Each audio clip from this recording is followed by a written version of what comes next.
The Friday evening shift at Bellanot was running smoothly until table 7 arrived. 4 men in expensive suits, the kind that screamed money and danger in equal measure, the kind of men who made the other servers suddenly very busy with tasks that kept them far from that particular table.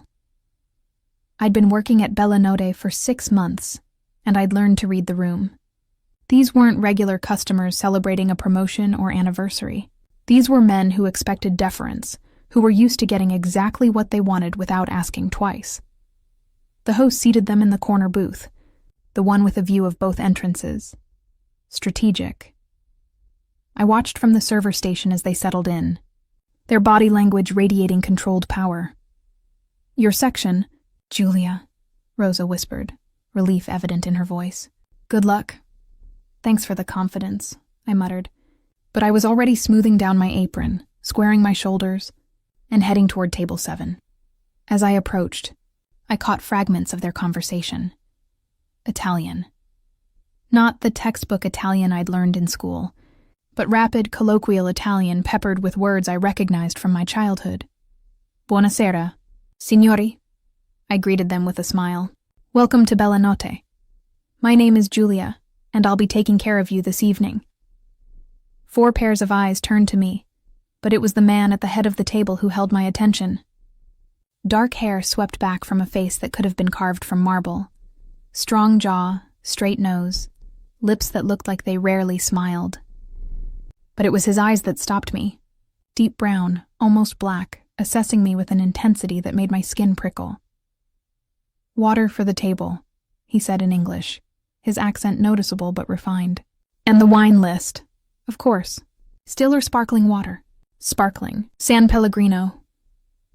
I nodded and turned away, very aware that I could feel his gaze on me as I walked back to the server station. "That's Alessandro Marchesi," Rosa hissed when I returned. "Do you know who that is?" I shook my head, filling a pitcher with San Pellegrino. His family owns half the restaurants in Little Italy, and according to rumors, they have connections, the kind you don't ask about. She lowered her voice even further. "Be careful, Julia. Men like that are dangerous." I delivered the water and wine list, acutely aware of the weight of Alessandro's stare. He barely glanced at the list before ordering, "Bring us the Brunello di Montalcino, the 2015, and for appetizers, the burrata and the carpaccio." "Excellent choices. I'll put that in right away." As I turned to leave, one of the other men spoke in rapid Italian. "È carina. Troppo carina per essere solo una cameriera. She's pretty. Too pretty to be just a waitress." My hand tightened on my notepad, but I kept walking. Comments like that were part of the job. I'd learned to ignore them. But then Alessandro responded, also in Italian, his voice cold. "Stai zitto, Marco. Lei sta facendo il suo lavoro." "Shut up, Marco. She's doing her job." I shouldn't have said anything. Should have pretended I didn't understand. But something in Marco's dismissive tone, combined with Alessandro's unexpected defense, made me pause. Without turning around, I replied in Sicilian dialect, the language my mother had spoken to me every night before bed, the language of my childhood summers in Palermo. "Grazie per la difesa, ma posso badare a mia stessa." Thank you for the defense, but I can take care of myself. The silence that followed was deafening. I turned slowly to find all 4 men staring at me with varying expressions of shock. But it was Alessandro's reaction that made my breath catch. He'd gone completely still, his eyes locked on my face with an intensity that made me feel stripped bare. "You speak Sicilian," he said finally, his voice rougher than before. "My mother was from Palermo. I spent my summers there as a child. Your accent." He stopped, switching to Sicilian himself. "Uni in Palermo?"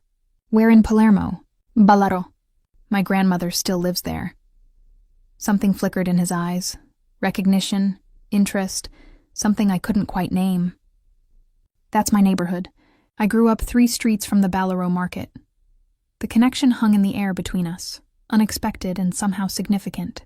Around us, his men had gone quiet, watching this exchange with obvious curiosity.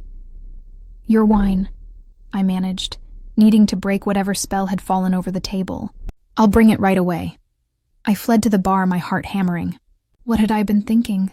Drawing attention to myself, engaging with a customer, with Alessandro Marchesi, in a way that went far beyond professional service. But when I returned with the wine, Alessandro's eyes followed my every movement. I poured carefully, hyper-aware of his scrutiny. "How long since you've been back?" he asked in Sicilian as I finished pouring. "To Palermo? 5 years. I couldn't afford the trip after my mother died. I'm sorry for your loss." The condolence was genuine, his voice gentling. "Your mother taught you well. Your dialect is perfect. Not many Americans can speak true Sicilian. She wanted me to remember where I came from." I set down the bottle. "Will there be anything else, signore?" "Alessandro," he corrected. "Call me Alessandro." That felt dangerous. Too familiar. Too much like crossing a line I couldn't uncross. "Will there be anything else, Signor Marchesi?" His lips quirked, almost smiling. "For now, no. But Giulia..." The way he said my name, with the proper Italian pronunciation, made it sound like poetry.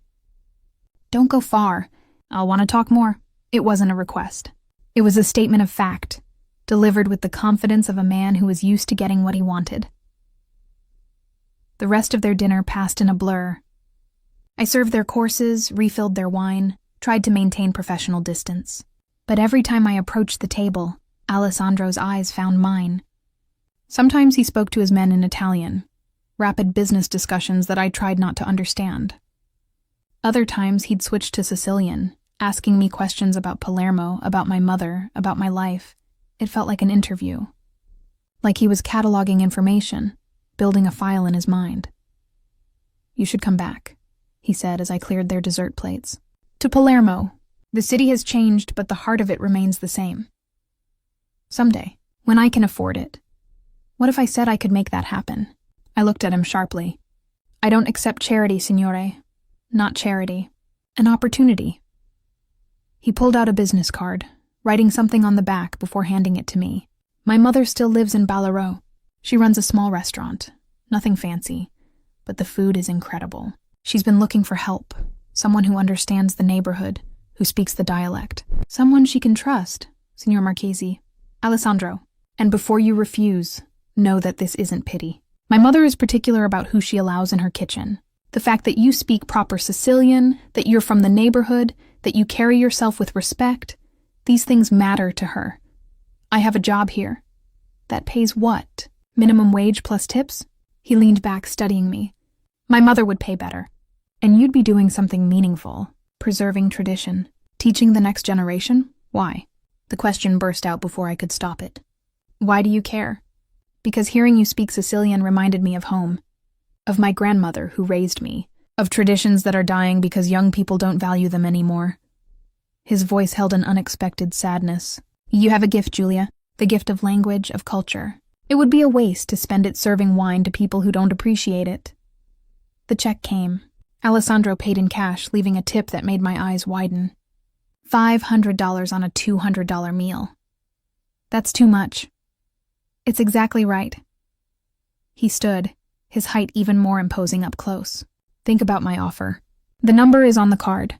Call any time." They left, and I stood holding the business card, feeling like my life had just tilted on its axis.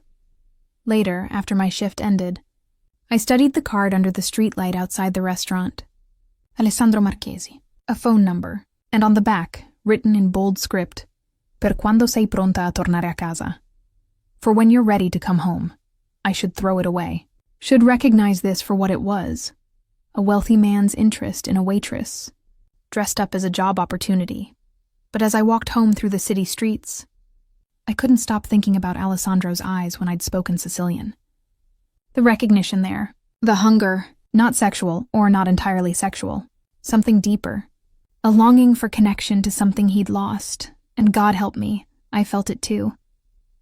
My phone buzzed. An unknown number. "Did you make it home safely?" My breath caught. "How did you get my number?" David was very helpful when I explained I wanted to ensure my favorite server arrived home without incident. "I'm not your favorite server. You just met me, and yet here we are. Are you home?" I looked up at my apartment building. "Yes." "Good. Lock your doors. This neighborhood isn't safe at night. I've lived here for 3 years. I know how to take care of myself. I don't doubt it. but knowing you're safe helps me sleep better." I stared at the message, unsure how to respond. This felt intimate in a way that scared me. "Good night, Alessandro. Buonanotte, Giulia. Dream of Palermo."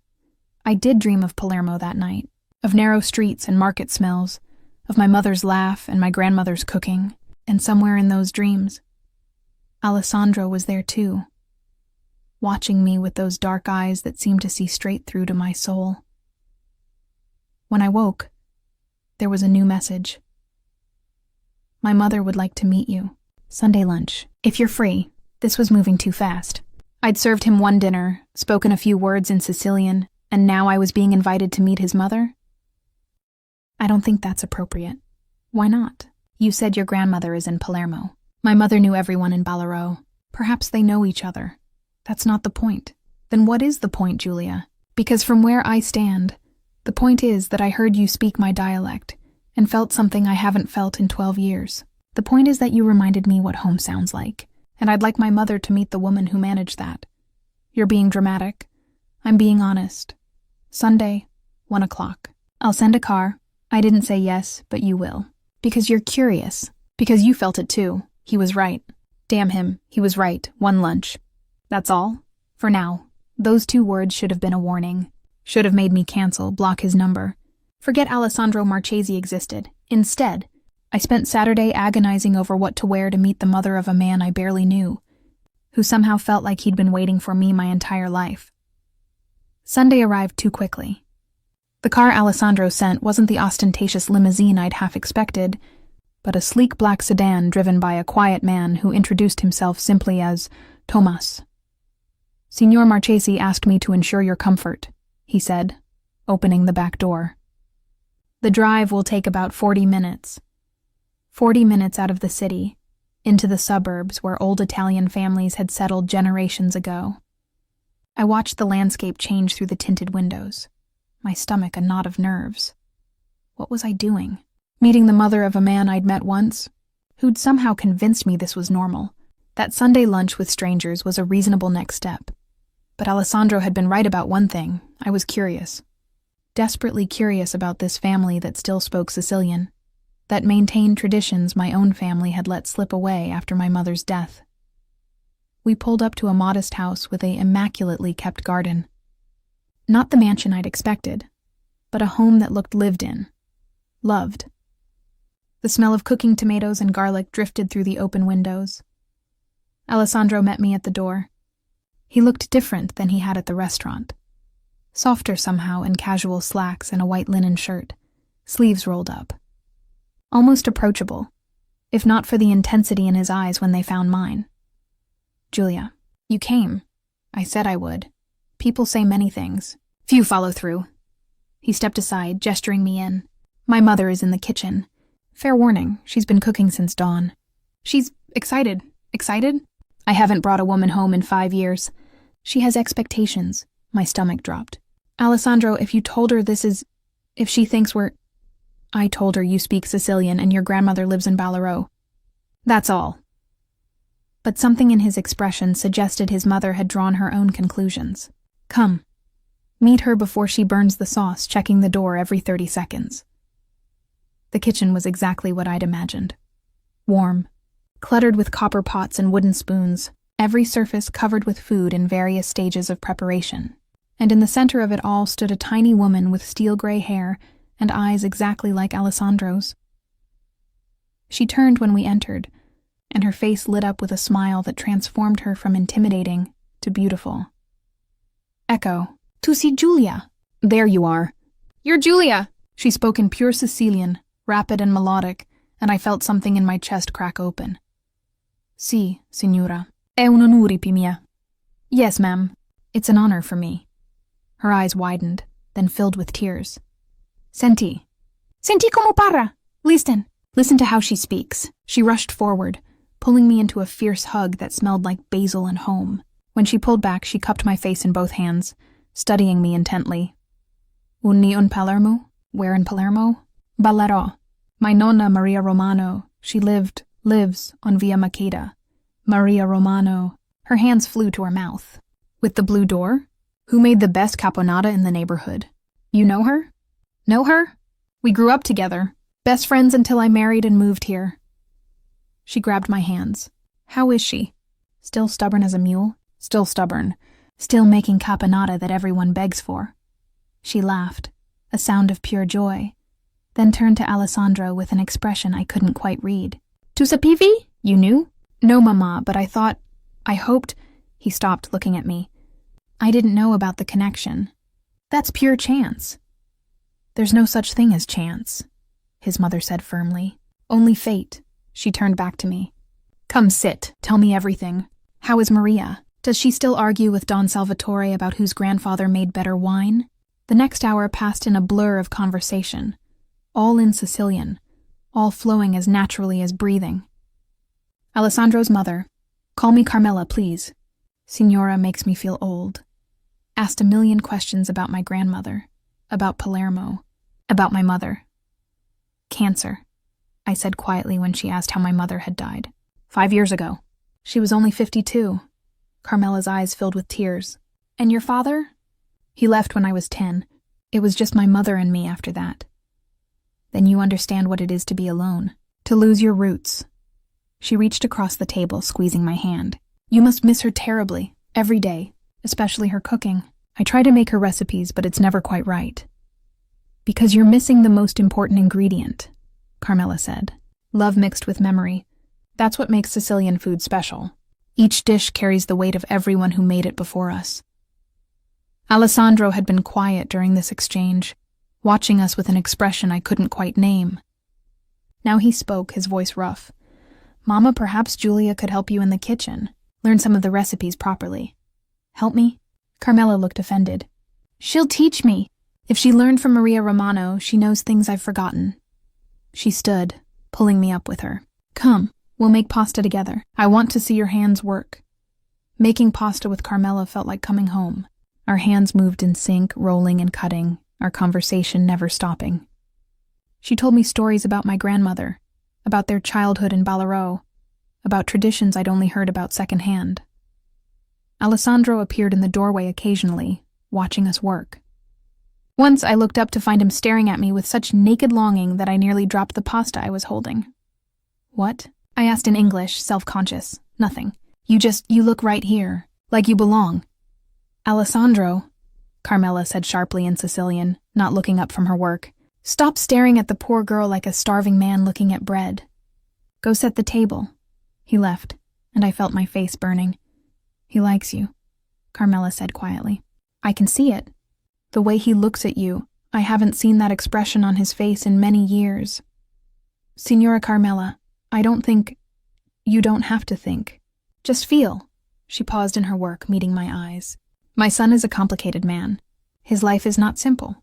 There are things about our family, about our business that... She stopped, choosing words carefully. What Alessandro does, the world he lives in, it's not easy. But underneath all that, he's a good man, a loyal man, a man who loves deeply when he allows himself to love at all. We just met. And yet here you are, in my kitchen, speaking the language of my heart, making pasta like you've done it 1,000 times before.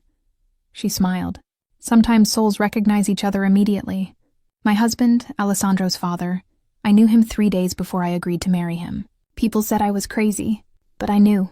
I felt it. What happened to him? Alessandro's father? Her face clouded. He died 10 years ago. Heart attack. But something in her tone suggested there was more to the story. Alessandro became the head of the family that day. He was 28, too young for such responsibility. Before I could ask more, Alessandro returned. Everything's ready. Mama, stop interrogating her and let her eat. Lunch was incredible. Course after course of perfect Sicilian food. Arancini, pasta alla norma, caponata, grilled swordfish, and finally cannoli that melted on my tongue. Through it all, we talked and laughed, switching between Sicilian and Italian. Occasionally English when Carmela wanted to practice. Your father would have liked her, Carmela said to Alessandro at one point. She has fire, intelligence, not like those empty-headed girls you usually... She stopped, glancing at me. Scusa, Mama. Alessandro's voice held a warning. What? I'm old. I can say what I think. She turned to me. My son surrounds himself with beautiful women who want his money. You're the first one who looked at him like he was just a man. Because that's all he is, I said quietly. Just a man who happens to speak my mother's language. Something passed over Alessandro's face. Surprise, pleasure, something deeper. After lunch, Carmela insisted I take home containers of leftovers. As she packed them, Alessandro walked me to the garden, away from his mother's hearing. "Thank you," he said, "for coming, for making my mother happier than I've seen her in years. She's wonderful. I can see where you get your intensity." He smiled, a real smile that transformed his face. "She likes you. That's rare. She's very protective of me. Because of what you do? Your business?" His expression shuddered slightly. "What has she told you?" "Nothing specific. Just that your life is complicated. That your family has connections." "And does that frighten you?" I thought about it. "It should, but mostly I'm just curious." "Curiosity is dangerous, Julia. So is whatever this is between us." I gestured between our bodies. "You know that, right? This isn't normal. Meeting your mother after one dinner service, feeling like I've known you for years when we just met. None of this is normal." "No," he agreed. "But it's real. I felt it the moment you spoke Sicilian, like finding something I'd lost and didn't know I was missing. Alessandro, have dinner with me. A real date. Just the two of us. No mother, no business, no complications. Just Julia and Alessandro, getting to know each other." "Why me? You could have anyone. I don't want anyone. I want the woman who reminds me what home feels like. The woman who speaks my dialect like poetry. The woman who made my mother laugh for the first time in months." He stepped closer. "Give me a chance, Julia. Let me show you who I am when I'm not the man people fear." "People fear you?" "Some do, with good reason." His honesty was unsettling. "But I don't want you to fear me. I want you to know me, really know me." Before I could answer, Carmela called from the house. "Julia, before you go, I have something." She emerged with a small cookbook, handwritten, pages yellowed with age. My mother's recipes. Some of them Maria taught her. "I want you to have it. I can't accept—" "Yes, you can. And you'll come back next Sunday and tell me which ones you tried." She hugged me tightly, whispering in my ear, "Give him a chance. He's worth it." In the car ride home, I clutched the cookbook and thought about Alessandro's question. A real date. Just the two of us. It was dangerous. I barely knew him. His family had connections that Carmela wouldn't specify. His life was complicated in ways I couldn't imagine, but I'd felt it too. That recognition, that sense of coming home. My phone buzzed. "Alessandro.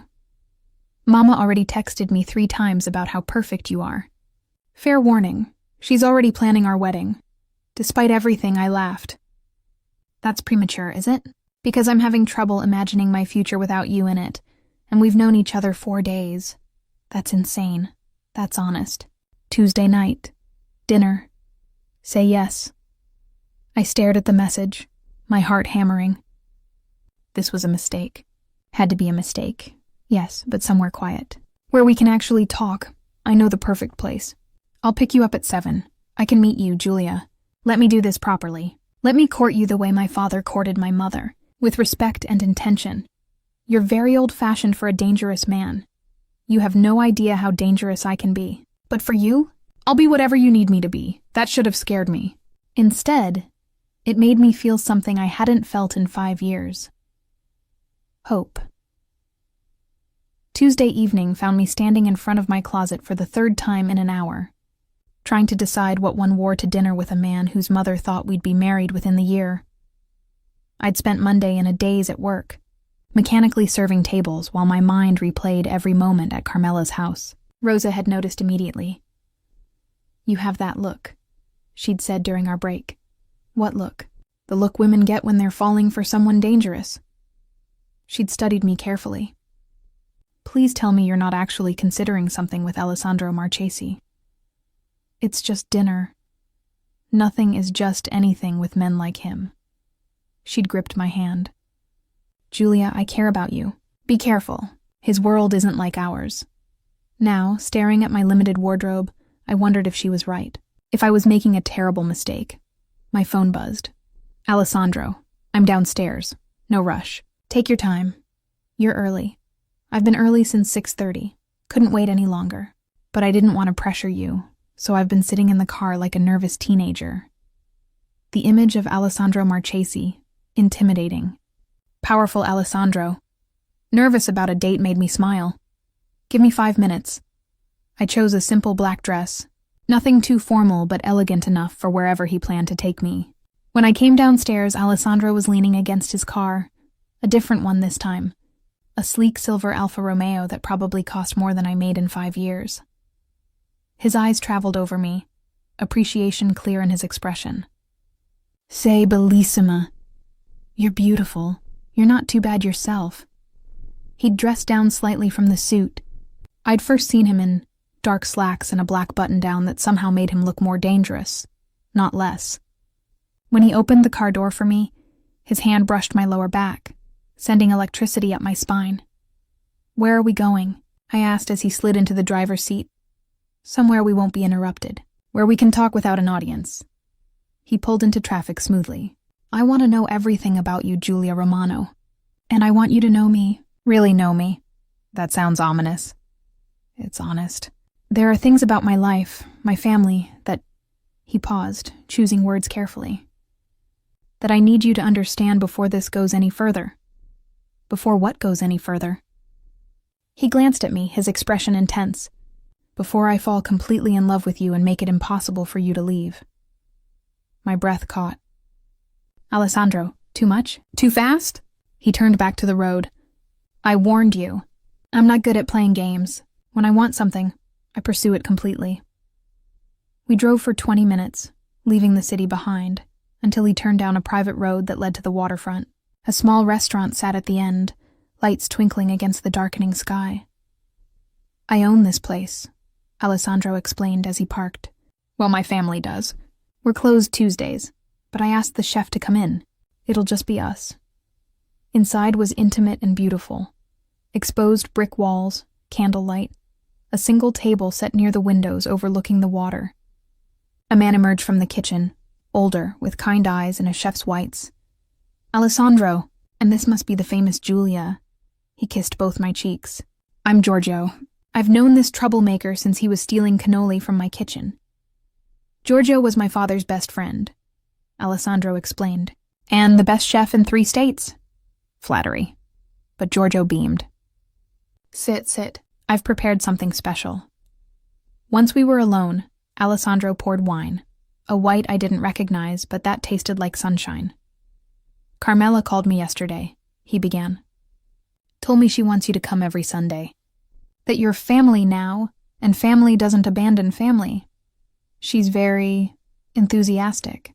She's lonely. My father's death hit her hard, and He stopped, jaw tightening. I'm not around as much as I should be. My business keeps me occupied. So seeing her light up around you, hearing her laugh, it meant everything. Tell me about him. Your father. Alessandro was quiet for a long moment, staring at his wine. My father was a complicated man. Brilliant, charismatic, beloved by some, feared by others. He built an empire from nothing. Came to this country with $10 and a dream, as they say. And the empire included. What? Restaurants? Restaurants. Real estate. Import-export businesses. He met my eyes. And other things. Things that operated in gray areas of the law. There it was. The truth I'd been dancing around. You're telling me your family is connected to organized crime. I'm telling you my father was. And when he died, I inherited everything. The legitimate businesses and the less legitimate ones. He leaned forward. I've spent the last 10 years trying to legitimize everything. Cleaning up the operations, cutting ties with dangerous people, moving money into legal ventures, but some connections, some obligations, you can't just walk away from. Why are you telling me this? Because I want you to know what you're getting into if you choose to be with me. I'm not just Alessandro, the man who speaks Sicilian and loves his mother. I'm Alessandro Marchesi, head of a family organization that some people fear and others want to destroy. There's danger. There's pressure. There's a world you can't imagine. You're trying to scare me away. I'm trying to be honest. His hand reached across the table, covering mine. Because, Giulia, I'm already half in love with you. And if I don't warn you now, if I let this go further and then you find out and leave..." His voice roughened. "That would destroy me." I turned my hand over, lacing my fingers through his. "I appreciate the honesty, but you're not the only one with complications. My father abandoned us. My mother died, leaving me with medical debt I'm still paying off. I work minimum wage at a restaurant and live in a studio apartment in a neighborhood that isn't safe. I'm not exactly a catch. You're everything." The intensity in his voice made me shiver. "You're intelligent, brave, connected to traditions I thought were dying. You speak the language of my childhood. You made my mother smile. You see me as a man, not a monster or a bank account. Do you have any idea how rare that is?" Giorgio appeared with the first course, giving us a reprieve from the heavy conversation. But throughout dinner, course after course of exquisite food, Alessandro kept asking questions. About my childhood, my dreams, what I wanted from life. "I want to go back to school," I admitted over the main course. "Get a degree in linguistics. Maybe teach Italian or work as a translator. But I can't afford it right now." "What if you could? What if money wasn't an issue? It's always an issue when you don't have any. But if you did, hypothetically, what would you do?" I thought about it. I'd move to Palermo, spend a year with my grandmother, really learning the dialect, the culture. Then I'd come back and teach. Preserve the language before it disappears completely. "That's beautiful and specific," he smiled. "You've thought about this. Every day. It's the dream that keeps me going through double shifts and rude customers. Then let me help make it happen." I set down my fork. "Alessandro, I'm not offering charity. I'm offering an investment. In tradition, in culture, in someone who clearly has passion and talent for this work." He leaned forward. "My family has money. A lot of money. Some of it earned legitimately, some not. But what's the point of having it if I can't use it to help someone deserving? To preserve something important? I can't accept— Why not? Because we just met? Because you think it comes with strings?" His eyes held mine. "The only string is that you allow me to continue getting to know you, to take you to dinner, to call you, to maybe, eventually, convince you that I'm worth the risk. You're very persuasive. I'm very determined. There's a difference." After dinner, we walked along the waterfront, the sound of waves against the dock filling the comfortable silence. "Can I ask you something?" I said finally. "Anything. Your mother mentioned your father died of a heart attack. But something about the way she said it." I stopped, unsure if I was overstepping. Alessandro's jaw tightened. "My father was murdered. Made to look like a heart attack, but we knew the truth. A rival family, someone he'd crossed years before. They waited until he was vulnerable and then..." He stopped, breathing carefully. "I was there. I watched him die and couldn't do anything. Alessandro, I'm so sorry." That's when I became head of the family. 28 years old, grieving, and suddenly responsible for an organization that included some very dangerous people. I had to be strong, had to show I wouldn't break, had to make decisions that... He looked at me, his expression raw. "That I'm not proud of." "What kind of decisions?" "The kind that ensured no one would ever hurt my family again. The kind that required violence." He cupped my face gently. "I'm not a good man, Julia. I've done things that would horrify you, but I'm trying to be better. For my mother. For the future. For..." He stopped. "For what?" "For you. So that maybe, someday, I can be someone you'd be proud to be with." I reached up, covering his hand with mine. "I don't need you to be perfect. I need you to be honest." Then honestly, I'm terrified. Terrified that you'll see the darkness in me and run. Terrified that I'm moving too fast and scaring you away. Terrified that this feeling, this certainty that you're meant to be mine, is one-sided. It's not. The words came out before I could stop them. One-sided, I mean. I feel it too. This connection, this sense of inevitability. It's terrifying. He kissed me then. Not gentle, not tentative, but claiming. His hands tangled in my hair, tilting my head back, deepening the kiss until I forgot where we were. Forgot every reason this was dangerous. When he finally pulled back, we were both breathing hard. "Come home with me," he whispered against my lips. "Alessandro, not for... I just want you close. Want to fall asleep knowing you're safe. Want to wake up and see you're real. His forehead rested against mine. Please, I should say no. Should maintain boundaries, protect myself.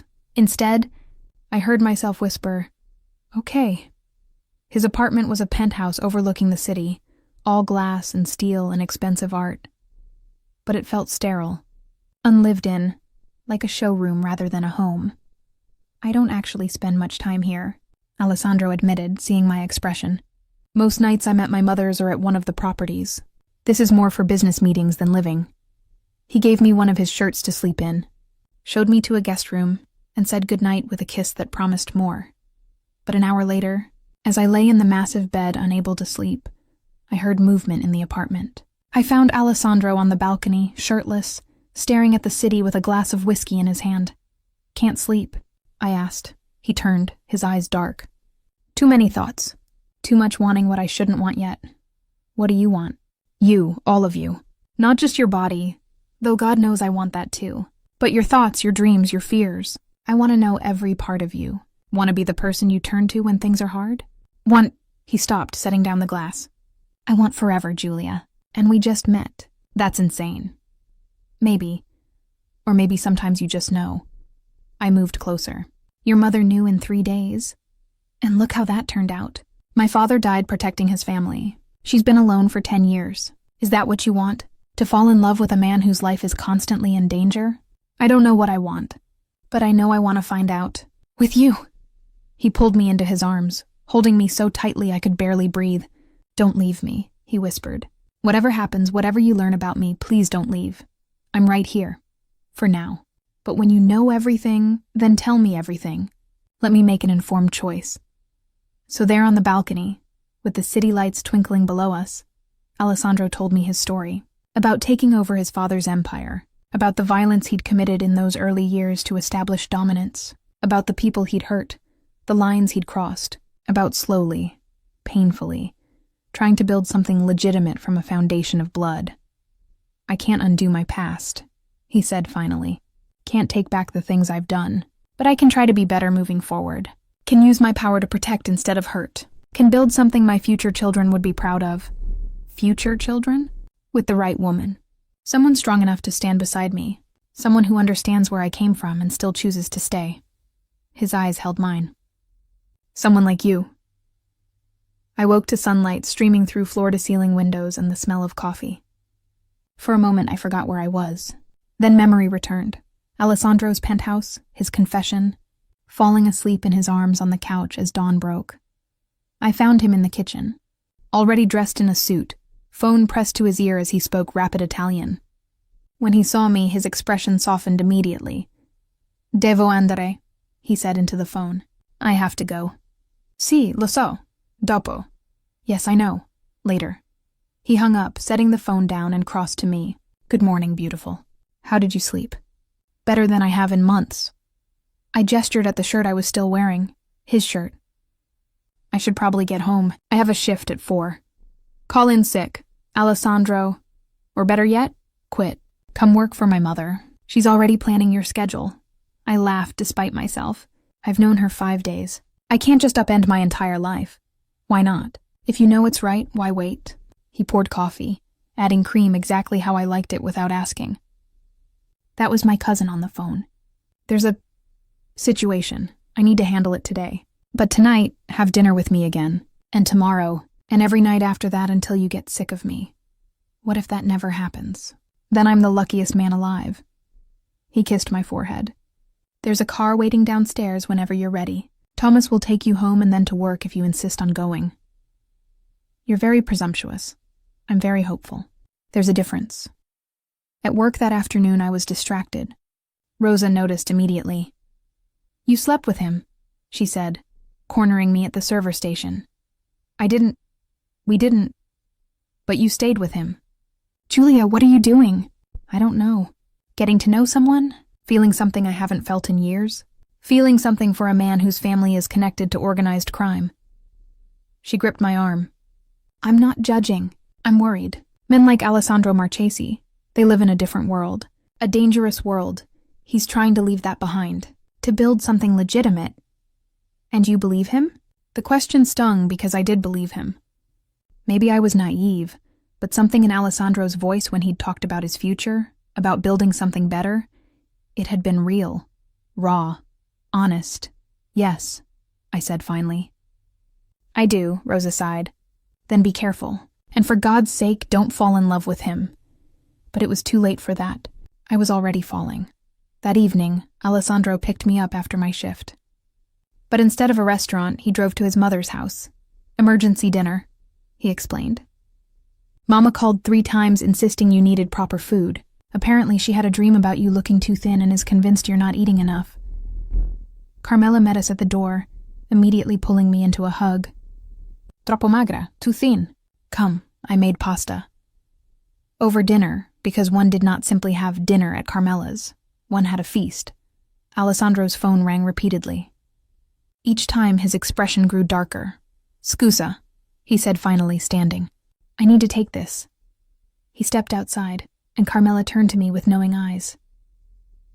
There's trouble, she said quietly in Sicilian. I can see it in his face. What kind of trouble? The kind that follows families like ours. Old debts, old enemies. She reached across the table. My son is trying to build a different life, a clean life, but the past doesn't let go easily. What happened to his father, Signora? Alessandro said he was murdered, but he didn't tell you why. She was quiet for a long moment. My husband made a deal with the wrong people, tried to expand our territory into areas controlled by the Russo family. There was a war. People died, and eventually they came for him. The Russo family? They're gone now. Alessandro, she stopped, choosing words carefully. He made sure of it. Made sure they could never hurt us again. That's the man he had to become. That's the weight he carries. Alessandro returned, his expression grim. Mama, I need to borrow Giulia for a moment. Outside, he paced the garden like a caged animal. What's wrong? I asked. There's a problem. Someone from my past is back in town. Victor Russo, the son of the man who killed my father. He was just a kid then. We let him live, sent him away. But now he's back, and he's asking questions about me, about my businesses, about, he looked at me, about you. My blood ran cold. How does he know about me? Because I've been seen with you. Because in my world, people watch. They look for weaknesses. And you, his voice roughened. You're my biggest weakness now. Alessandro, I'm not going to let anything happen to you. But I need you to be careful. Stay aware of your surroundings. Don't go anywhere alone at night. And if anyone approaches you asking about me, you call me immediately. You're scaring me. Good. You should be scared. Victor Russo is dangerous. His father's blood is on my hands, and he wants revenge. He pulled me close. But I swear to you, Giulia, I will protect you, whatever it takes. That night, Alessandro insisted on staying at my apartment. He looked absurdly out of place in my tiny studio, this powerful man in his expensive suit, sitting on my second-hand couch, eyes constantly scanning the windows like he expected trouble at any moment. You don't have to do this, I said. Stay here, I mean. I'll be fine. I'm not leaving you unprotected. Alessandro, this is my life, my space. You can't just watch me. But his voice softened. Please, Giulia, let me do this. Let me know you're safe. It's the only way I'll sleep tonight. We argued for another hour before I finally gave in. He took the couch despite my protests, his gun visible on the coffee table. The sight of it should have terrified me. Instead, I felt oddly safe. Around midnight, I heard movement. I found Alessandro on his phone again, speaking in rapid Italian, his voice cold in a way I'd never heard before. Non mi importa cosa vuole. Se si avvicina a lei, è un uomo morto. I don't care what he wants. If he gets near her, he's a dead man. He hung up, sensing my presence, and turned. Did I wake you? Who was that? My cousin. Marco. He's tracking Victor's movements. He was spotted near the restaurant today. Near your workplace. Fear spiked through me. He knows where I work. He knows everything. Alessandro crossed to me, gripping my shoulders.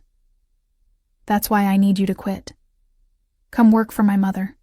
Somewhere I can protect you. I'm not going to let some stranger dictate my life. He's not a stranger. He's a man whose father I killed. A man who has every reason to hurt me by hurting you. His eyes blazed. Please, Julia, do this for me. Let me keep you safe. One. Next morning, I called in my 2 weeks' notice at Bellanotte. David tried to talk me out of it, but I was firm. The truth was, Alessandro was right. Staying there, exposed, visible, it was dangerous. Carmela was thrilled when Alessandro told her I'd accepted the job at her restaurant. Finally, someone who understands the food, the language, the traditions. She immediately began planning my schedule, my responsibilities, how she'd teach me everything she knew. But the joy was short-lived. 3 days later, I was closing up Carmela's restaurant. She'd insisted I start immediately, giving me a key and treating me like family, when a man appeared in the doorway. Tall, blonde, with cold blue eyes and a smile that didn't reach them. Julia Romano, he said in accented English. I've been wanting to meet you. My hand moved to my phone, but he was faster, knocking it from my grasp. Don't. I'm not here to hurt you, just to talk. Who are you? Victor Russo. I believe you know the name. He moved closer, and I backed away, my heart hammering. I've been watching you, watching Alessandro follow you around like a lovesick puppy. It's quite touching, really. What do you want? Information. About Alessandro's operations, his weaknesses, his plans. Victor tilted his head, studying me. You must know things. Pillow talk, family dinners. Surely he's mentioned something useful. I don't know anything about his business. I don't believe you, but that's fine. We have time. He pulled out a knife, casual, like it was a normal prop. Here's what's going to happen. You're going to start paying attention, listening, learning, and you're going to tell me everything, or... The door burst open. Alessandro, with Marco and 2 other men, weapons drawn. Step away from her. Alessandro's voice was deadly calm. Now, Victor smiled. There he is, the great Alessandro Marchesi, coming to save his little waitress. Julia, come here. Alessandro's eyes never left Victor. I moved quickly, and Marco pulled me behind them, shielding me. This isn't over, Victor said, still smiling. I'll find another way. Another time. She can't be protected forever. Try to touch her again, and I'll finish what I started with your father. Alessandro's voice dropped to something terrifying. I let you live once out of mercy. Don't mistake that for weakness. Mercy. You killed my family, destroyed everything we built, and now... Victor looked at me. Now I'll do the same to you, starting with her. He left before Alessandro could respond, disappearing into the night like smoke. Alessandro turned, to me immediately, his hands running over me, checking for injuries. Are you hurt? Did he touch you? I'm fine. He just talked. He threatened you. In my mother's restaurant, on my property. Alessandro's expression was murderous. Marco, double the security. I want eyes on Julia 24 hours. No one gets near her. No one. Alessandro, I can't live like that. You can, and you will. He pulled me into his arms. Until Victor is dealt with, you're not leaving my sight. And I mean that literally. Alessandro wasn't joking about the protection. For the next week, I had a constant shadow. Marco or Luca, 2 of Alessandro's most trusted men, followed me everywhere. To work, to the grocery store, even to my apartment building lobby. It was suffocating. I can't live like this, I told Alessandro over dinner at his penthouse, the only place he considered truly secure. I feel like a prisoner.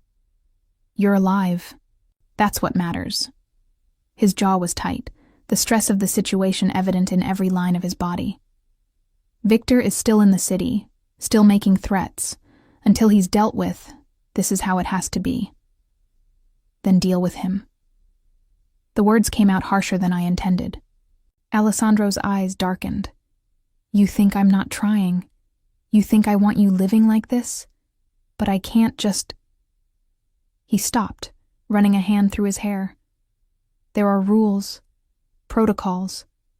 If I move against Victor without cause, without proof of aggression, it starts a war. Other families get involved. People die. He threatened me in your mother's restaurant. Isn't that cause enough? His word against ours. No witnesses besides you. In my world, that's not enough. He reached across the table, taking my hand. But I'm working on it. Gathering information, building a case that the other families will accept. I just need time. And in the meantime, I live in a cage. In the meantime, you live, which is more than Victor would allow if he got his hands on you. The argument ended there, but the tension remained. I saw it in Alessandro's sleepless nights, heard it in his phone conversations conducted in rapid Italian when he thought I wasn't listening. The situation was eating at him. At Carmela's restaurant, I threw myself into work. Cooking gave me a sense of normalcy, of control. Carmela taught me her mother's recipes, correcting my technique with gentle hands and patient words. Alessandro is doing what he must, she said one afternoon as we rolled gnocchi. Protecting you, it's what men in our family do. But at what cost? He's barely sleeping, barely eating. This is destroying him. Not destroying. Testing. She looked at me with those knowing eyes. Love is easy when life is easy. But real love? It's forged in fire, in sacrifice, in choosing each other even when it's hard.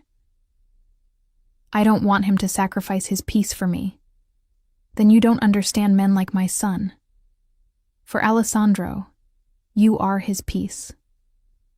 Protecting you is protecting the only good thing in his life, as she touched my cheek gently. Let him do this. Let him be the man he needs to be. That evening, Alessandro picked me up from work as usual, Marco trailing behind in a second car. But instead of heading to the penthouse, Alessandro drove toward the waterfront. Where are we going? Somewhere we can breathe, just for an hour. He glanced at me, and I saw the exhaustion in his eyes. I need to be alone with you, really alone. No guards, no phones, no pressure. Just us. We ended up at the same restaurant, where we'd had our first date, Giorgio's place, closed and empty.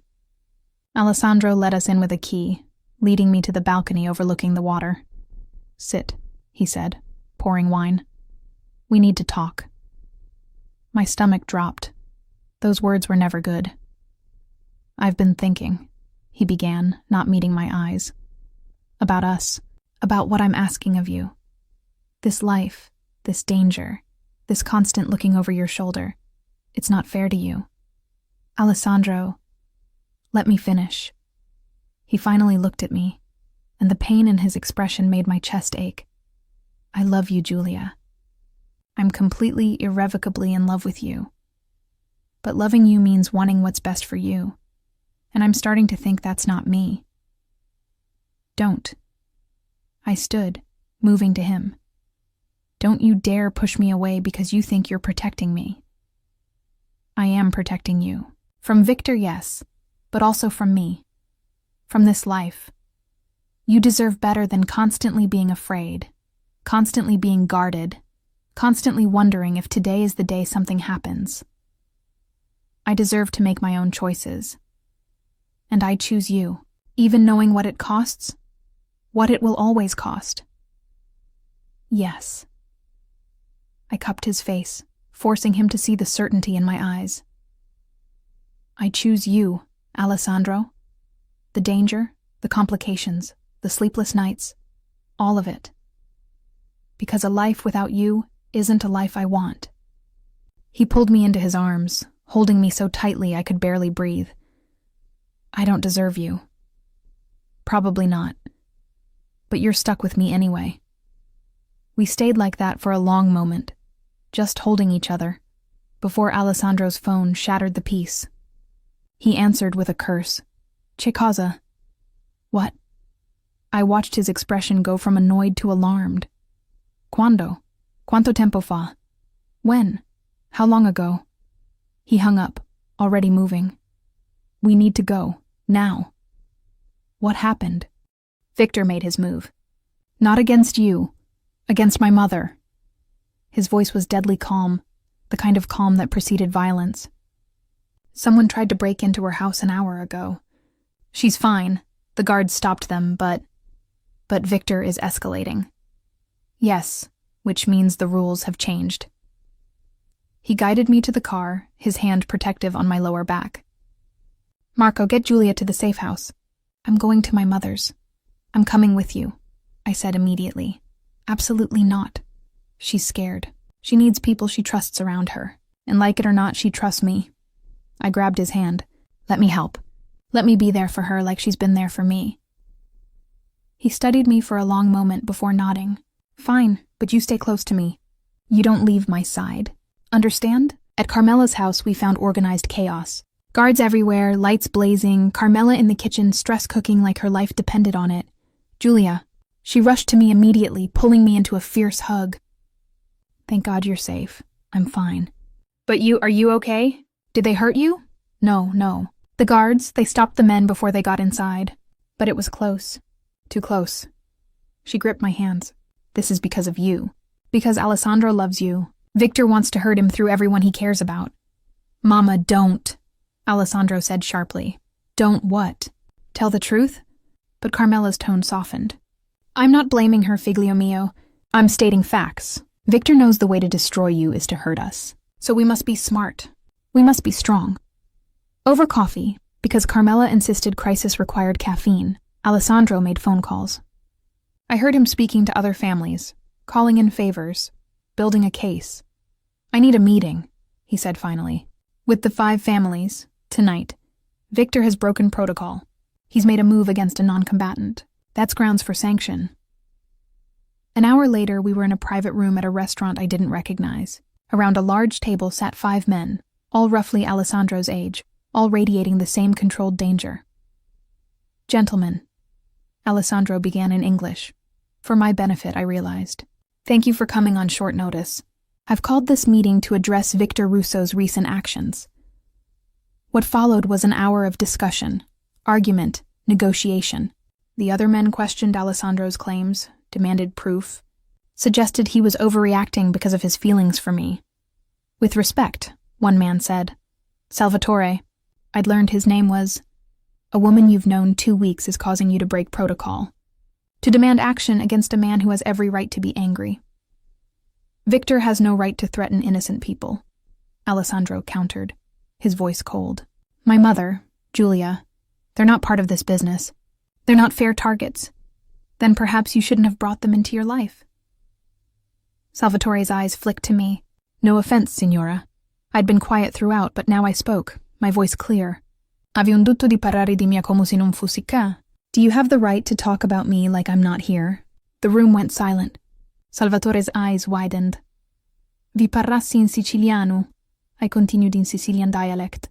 Picchi capisci tutti I vostri palori, e volia che sapistivo, che non sogno solamente una femmina che s'intriga ante l'affari di l'uomo, sogno siciliana. Capisci l'onori, capisci la famiglia, e capisci che ciò che sta facendo Victor è disonorevole. I speak to you in Sicilian because I understand all your words, and I wanted you to know I'm not just some woman getting involved in a man's business. I'm Sicilian. I understand honor. I understand family. And I understand what Victor is doing is dishonorable. Salvatore stared at me, then looked at Alessandro with new respect. She speaks the old language, the true dialect. My mother was from Ballarò, I said, switching to Italian. I understand the old ways. I understand that family is sacred, which is why Victor's attack on Signora Carmela is unforgivable.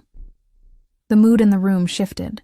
The other men began nodding, agreeing, seeing me not as an outsider but as someone who understood their world. She's right, another man said. Tony, from Brooklyn. Victor crossed a line.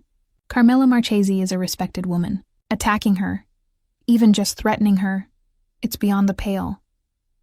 The vote, when it came, was unanimous. Victor Russo was to be brought before the families to answer for his actions.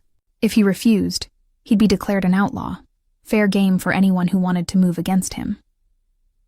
Alessandro's hand found mine under the table, squeezing gratefully.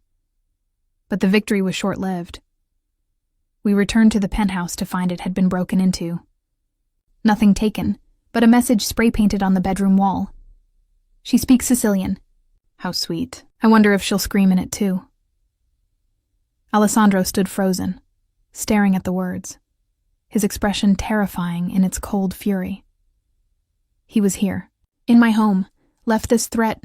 His voice broke. Julia, I can't keep you safe. Everywhere I turn, he's one step ahead.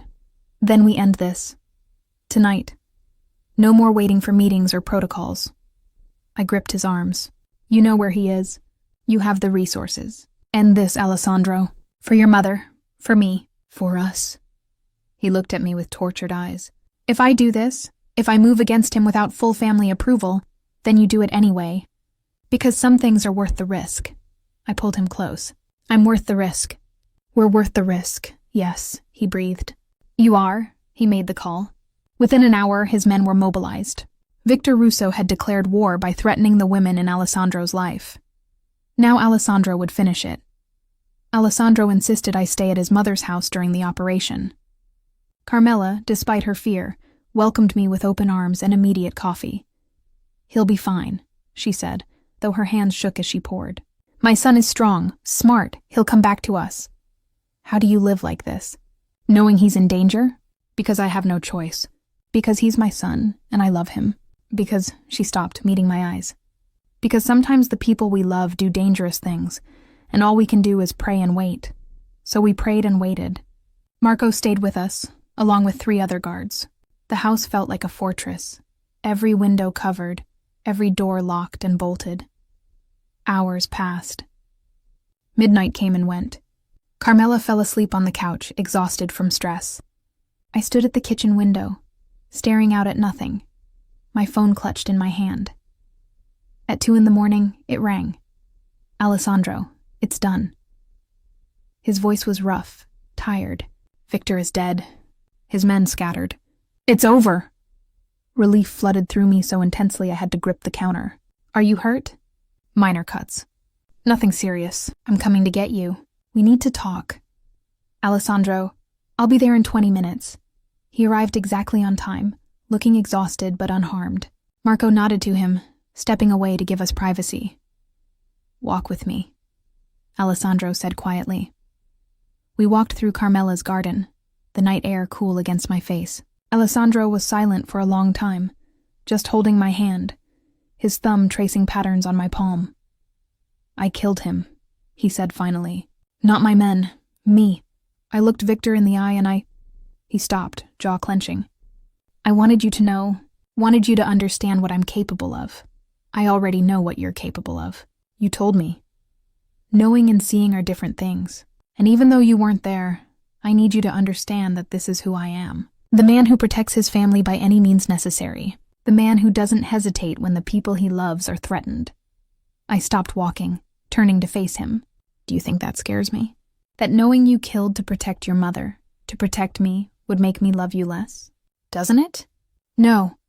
I cupped his face, forcing him to see the truth in my eyes. It makes me understand you better. Makes me see how seriously you take the responsibility of protecting the people you love. Julia. I love you, Alessandro. All of you. The man who speaks Sicilian and loves his mother. The man who kills to protect his family. The complicated, dangerous, beautiful man you are. I love all of it. He pulled me into his arms, holding me so tightly I could barely breathe. I don't deserve you. We've been through this. You're stuck with me anyway. He laughed, the sound rough but genuine. Good, because I'm never letting you go. We stayed like that for a long moment before Alessandro pulled back, his expression nervous in a way I'd never seen before. There's something I need to ask you. I was going to wait, do this properly, but... He reached into his pocket, pulling out a small velvet box. "After tonight, after almost losing you, I can't wait anymore." My breath caught. "Julia Romano, I've known you 3 weeks. In that time, you've completely changed my life. You've reminded me what home sounds like, what family means, what it feels like to hope for a future worth building." He opened the box, revealing a stunning ring, a single diamond surrounded by smaller stones, elegant and timeless. "You've stood by me through danger and violence. You've faced down the 5 families in Sicilian dialect. You've loved me despite knowing exactly who and what I am. So I'm asking, will you marry me? Will you be my wife, my partner, my family?" Tears blurred my vision. "Yes. Yes, of course, yes." He slid the ring onto my finger with shaking hands, then kissed me deeply, desperately, like he was drowning and I was air. When we finally broke apart, we were both crying. "I promise you," he said, his forehead against mine. "I'll spend the rest of my life being worthy of this. Of you. You already are," we told Carmela the next morning. She cried, laughed, immediately began planning the wedding with an enthusiasm that was both touching and slightly terrifying. "June," she declared. "We'll have it in June, in the garden. Small, intimate, family only. And Julia, you'll wear my wedding dress. I kept it all these years. And we'll serve traditional Sicilian food.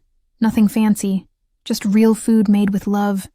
"Mama," Alessandro interrupted gently. "Perhaps let Julia have some input." Of course. "Julia, what do you want?" I looked at Alessandro, at his mother, at the life we were building together. "I want exactly what you just described.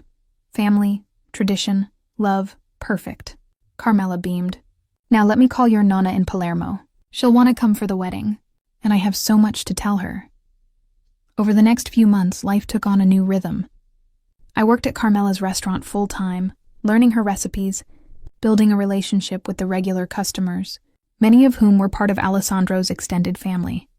Alessandro, true to his word, continued legitimizing his businesses. He cut ties with the last of his illegal operations, transferred dangerous assets to other families, focused on building something clean and lasting. "For our children," he said one night as we lay in bed in the penthouse we now shared, "I want them to be proud of their father, to not have to explain or defend what I do. How many children are we having?" "As many as you'll give me. Though Mama is already campaigning for at least 4. I laughed. 4 seems ambitious. "We'll start with 1 and see how it goes." His hand splayed across my stomach, possessive and tender. "But not yet. I want you to myself for a while first. Want to take you to Palermo, show you the city through my eyes. Want to travel, explore, build our life before we add to it." "That sounds perfect." The wedding took place on a perfect June day. My grandmother flew in from Palermo, crying the moment she saw me in Carmela's dress. The 2 old friends embraced like teenagers, immediately falling into rapid Sicilian conversation and stories. The ceremony was simple, held in Carmela's garden with only close family present.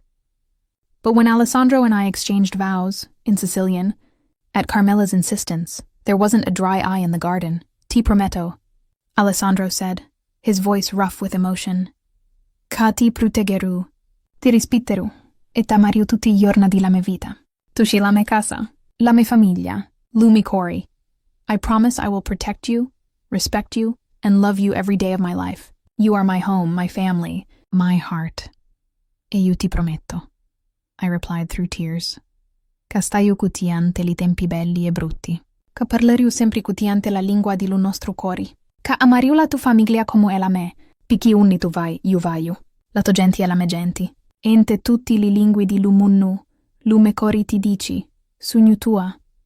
And I promise I will stand with you through good times and bad, that I will always speak to you in the language of our hearts, that I will love your family as my own, because where you go, I go. Your people are my people, and in all the languages of the world, my heart tells you, I am yours." When he kissed me as his wife, I tasted salt from both our tears. The reception was exactly what Carmela had promised. Simple, traditional Sicilian food, served family style, with everyone talking and laughing and sharing stories. At one point, my grandmother and Carmela performed a traditional Sicilian song together, their voices cracking with age but still beautiful. As the sun set, Alessandro pulled me aside to the garden's edge. "Happy?" he asked. "Incredibly. You?" "More than I ever thought possible." He tucked a strand of hair behind my ear. "You know what I thought when I first heard you speak Sicilian? I thought, this woman is going to ruin me. Was I right?" "Completely. You ruined me for anyone else, ruined my carefully controlled life, ruined all my defenses." He kissed my forehead. "Best thing that ever happened to me? Even with all the danger? The complications? Especially with those. Because they showed me what you're made of. How strong you are. How brave." His eyes held mine. "You faced down the 5 families in my language. You didn't run when Victor threatened you. You chose me knowing exactly what that meant. That's not something I take lightly." "Good. Because I'm not going anywhere." "Promise me something," he said seriously. "Promise me we'll teach our children Sicilian. That we'll keep the traditions alive. That we'll make sure they know where they came from. I promise. And we'll take them to Palermo every summer. Let them run through Ballarò Market like we did. Let them learn from both our grandmothers, while we still have them. And we'll tell them the story of how we met. How their father heard their mother speak his language and knew immediately his life would never be the same." 6 months later, I stood in Carmela's kitchen, teaching a cooking class to young people from the community. The restaurant had become more than just a business. It was a cultural center, a place where traditions were preserved and passed down. "The key to good caponata," I said in Sicilian, then repeated in English, "is patience. You can't rush the flavors. Each ingredient needs time to develop, to marry with the others." Alessandro appeared in the doorway, watching with that expression I'd come to know so well. Pride, love, possessiveness, all mixed together after class. He pulled me aside. "I have news. The last of the transfers went through. Everything is legitimate now, clean, legal." He took my hands. "I'm just a businessman now. Boring, respectable." "You could never be boring?" "Maybe not. But I'm safe. And that means you're safe. Our future children will be safe. We can build something real, something lasting, without constantly looking over our shoulders. I'm proud of you. I know that wasn't easy. It was the easiest decision I ever made. Because the alternative was losing you, and that's not something I could survive." That evening, over dinner at the penthouse, our home now, made warm and lived in with my touches, Alessandro shared more news. "I've been thinking about your dream. Palermo, studying linguistics, teaching the dialect." He pulled out an envelope. "There's a position opening at the university in Palermo, teaching Sicilian language and culture. It's a 3-year contract. I'd come with you, of course. We'd split time between there and here. Mama could visit, or we'd visit her. But Julia, this is your dream. The one you told me about that first night, and I want to help make it happen." Tears filled my eyes. "You remembered? I remember everything you've ever told me. Every dream, every hope, every small wish." He cupped my face. "Let me do this. Let me give you the world you've always wanted. You already have. You gave me home, family, love in a language I thought I'd lost." I kissed him softly. "But yes, let's go to Palermo. Let's teach the next generation. Let's build something beautiful together." 3 years later, I stood in a classroom at the University of Palermo, teaching advanced Sicilian linguistics to a room of eager students. Through the window, I could see Ballarò Market, bustling with life, exactly as I remembered from childhood. After class, I walked home through familiar streets, stopping to chat with vendors in dialect, picking up ingredients for dinner.